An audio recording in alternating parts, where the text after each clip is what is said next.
Well, it's all about the refusal or the intent of the of former of President Marcos. It is the intent of President Marcos not to step down. He wants to perpetuate himself or his family in power. Nais manatili ng Pangulo sa kapangyarihan. Ito ang ibinigay na dahilan ni Vice President Sara Duterte kung bakit nahaharap siya ngayon sa impeachment case. Ayon sa pangalawang Pangulo, ang pagtutulak ng kanyang impeachment ay upang manatili umano sa kapangyarihan si Pangulong Ferdinand Marcos Jr. at ang kanyang pamilya. It is clear from the moves of his administration against political opponents. And in fact, one of his relatives, and this is a personal knowledge of mine, has expressed that he wants to run for president.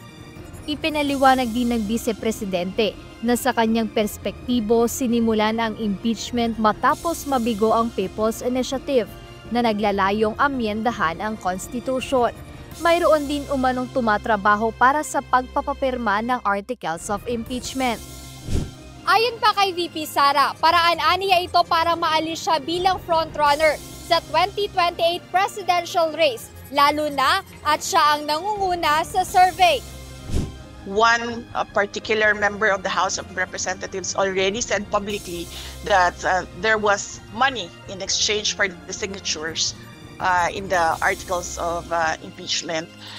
Because I am the frontrunner in the presidential race in 2028, the survey shows that, and I think they want to eliminate the frontrunner. Ngunit para sa Malacanang, ito ay naratibo lamang ng pangalawang Pangulo na nais ipakita sa taong bayan. Giit ni Palace Press Officer Undersecretary Claire Castro, ginagawa ito ni VP Sara upang mailihis ang atensyon at mawala ang issue patungkol sa kanyang accountability sa confidential funds at iba pang complaints na nakapaloob sa Articles of Impeachment. Siguro po nais din po natin malaman ang katotohanan at wag pang pong magtago sa naratibo na siya yung frontrunner para sa 2028 presidential election.